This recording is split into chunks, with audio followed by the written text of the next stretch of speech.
getting to chat to Tom, and he'd sort of, he was coming to the end of filming, and he'd been through this journey for finding the episode 2 Loki, and he just, said how much he loved the score, and he gave me a book of poetry, and just, it was a T.S. Eliot book for 4 quartets, and just spoke to me about what had inspired him with getting into character. And so that was really useful to sort of take what he had to say and then inject it into writing the score.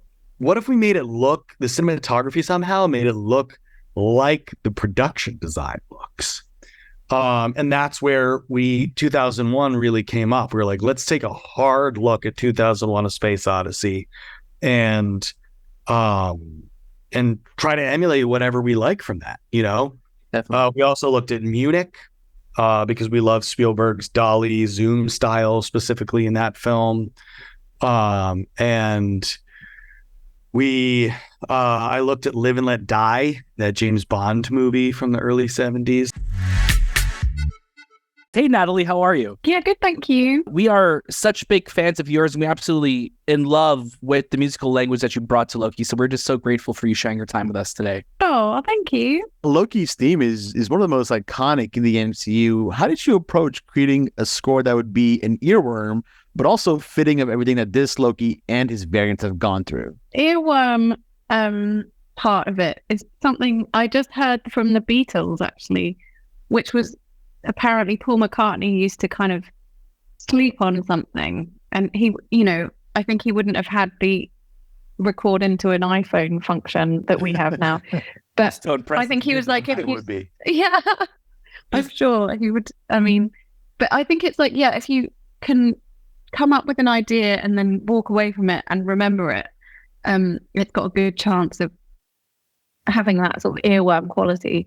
And I did that with Loki. I was kind of walking along and I was like, I kind of hummed it and then came back to it the next day and then just felt like it was really strong, and I sort of played it on the piano and I felt like it had the right sort of malleable qualities to go to different places as well. So it sort of had enough to it. So yeah, I stuck with it, and that was my demo. And then what was the other question? How you would make it fitting for everyone, that Loki and all his variants. Oh, yeah, for all of his variants. Yeah, so I kind of played around with, I added the Wagner sort of riffs from Ride of the Valkyries came a bit later. So I was thinking, maybe it should have sort of some classical Mozart figure in it to sort of give some sense of him being classically mischievous. So then the Wagner came. And then, I've done a funk version of it, like a D.B. Cooper sort of, Latin version of it, a prog version of it with the fight in the underground layer in the void. And then, the Richard E. Grant classic Loki had just the full-on classical treatment with the Ride of the Valkyries. So it's been really a great theme to mess around with, honestly. And that's what's so nice, is that we get to see these variants at all these different time periods. And something that we got so happy with is that you got to make a great cameo in episode 3 of the show.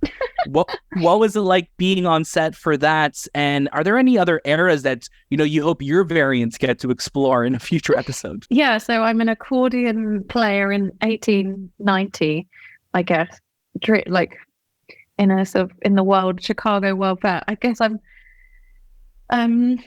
it was so nice to have that moment on set and just see Kazra's incredible sets and walk around inside them. I mean, the detail in the bar was crazy. Like on the table in the world in that Bavarian bar were like pamphlets for the Chicago World Fair, like proper pamphlet. I'm sure nobody would have seen that, but I picked it up and I was like, oh my God, these are like proper pamphlets from the time period that someone has used as props on set. And it just, and my costume that I was wearing from Christine, the costume designer, they'd been over to Berlin to pick up these authentic sort of costumes that they would have worn in that time period. Wow.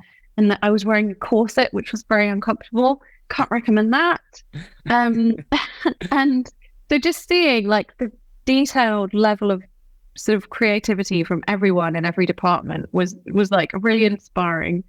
And it makes you want to sort of up your own game in the music department.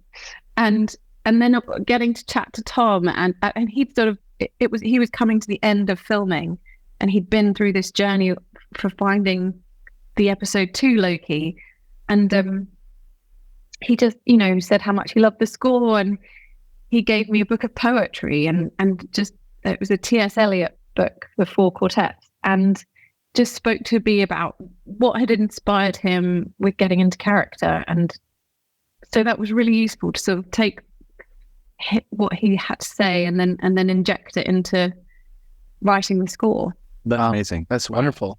Yeah, it's a great time to be an accordion player in Chicago at that time. So glad that you got to encompass that. And thank you so much, Natalie, for taking your time with us today. The score is amazing and everyone's obviously loving it. And we're really happy to talk to you. Hopefully we can talk to you soon as well. Oh, yeah. Hopefully you'll still feel the same way at the end of episode 6. I'm sure. I hope so. Yeah. I'm sure we will. Just no score. Everything's scrapped. No. It's silent. And thank you so much for sharing your time with us today on the Movie Podcast. And congratulations on such a dope season of Loki. Thank you. This season is hands down, and Loki, I think just this season especially, is probably one of the best looking Marvel projects ever. So we have to know, going into this season, what were your inspirations? What were your goals trying to evolve the look from last season? Well, my primary inspiration was the first season itself. It was just such a special looking project within the context of the MCU, I feel. And what we realized pretty quickly when we got the job was what made it special wasn't anything specific they did at all. It was the fact that cinematographer, Autumn Durald Arkapaw, brought her own voice to it, right? That season, it looks like her work. So what we realized was, if we wanted to do the same thing that they did and make it as good as they did, we couldn't carry over what they had done.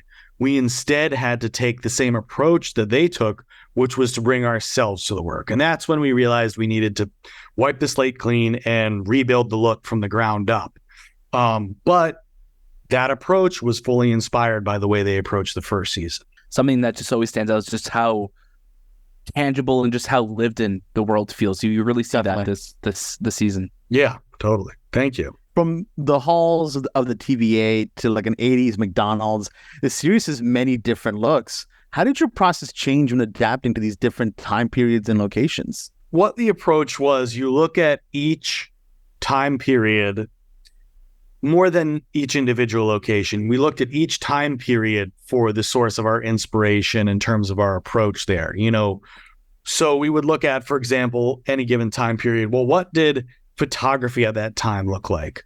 What did filmmaking at that time look like? What was the aesthetic of the films that they were making? What did the world of that time look like? What was the color palette of just the world? What color were the dishwashers that were getting installed in people's houses? And, looking at those things, discussing those things, certain approaches presented themselves such that we were able to say, okay, well, when we shoot this time period, we're going to do this with the lighting. We'll change this about the filtration. We'll use less filtration. We'll add more filtration. We'll use longer lenses. We'll use wider lenses. For example, in the 1800s, we wanted to evoke that frontier portraiture kind of style that I'm sure everyone is familiar with. So we found in our set of lenses, there was just a lens that had a very specific, unique personality to it. And it also was a longer lens, which evoked this feeling of like that swirly, out of focus bokeh that they had back then. So we're like, well, we're going to shoot every shot we possibly can on this one lens in the 1800s, because it feels like the 1800s to us. You mentioned that there was so many different reference points that you were kind of using, and I love that attention to detail. What were some of the films that you kind of went back to and were like, cool, this kind of came out in this period, we want to reference this, or kind of use some of that same style? 2001: A Space Odyssey is an obvious reference. I think that was informative for the production design, and it And then this year, in the first season, for example, they made it look really futuristic and like cutting edge modern cinematography. But we were like, okay, well, what if we made it look, the cinematography somehow made it look like the production design looks? And that's where 2001 really came up. We were like, let's take a hard look at 2001: A Space Odyssey and try to emulate whatever we like from that, Definitely. We also looked at Munich because we love Spielberg's dolly zoom style, specifically in that film. And I looked at Live and Let Die, that James Bond movie from the early 70s. Great movie. Yeah, great film. Isaac, we just want to say thank you so much for sharing your time with us. Really quickly, as we wrap, there's a really cool moment with Obi's walking through the model, very reminiscent of Back to the Future. Was that a deliberate reference to kind of show the models walking through in both like Loki and Back to the Future? I have to believe that it is. Okay. Good answer. It's a great answer. It's a great answer. Family Feud, you'd win. Yeah. Isaac, thank you so much for your time. We wish you all the best. We can't wait to see where things go next. So thank you so much. Thank you, guys.